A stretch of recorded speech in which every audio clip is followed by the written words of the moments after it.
આ બાંધણી છે, તમે જોઈ શકો છો. આટલા પીસ હોવાથી ફક્ત 250માં. નીચે બોર્ડર છે.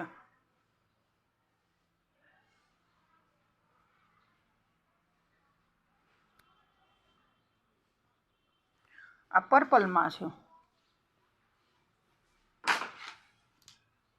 આ પેરેટ કલર ઉપર છે.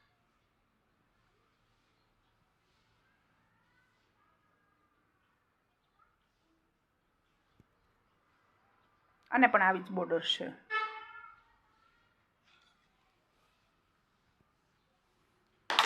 આ એકદમ રેડમાં છે. આ 250માં જ છે. અને આવી રીતે છે. અંદર ગ્રીન છે.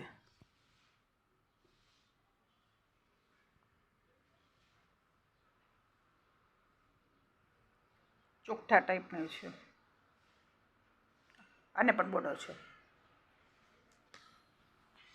આ પર્પલ છે. આની ડિઝાઇન અલગ છે ઓલા પર્પલ કરતો.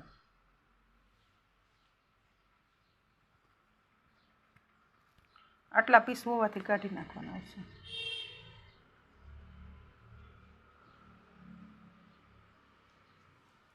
આમાં મહેંદી છે.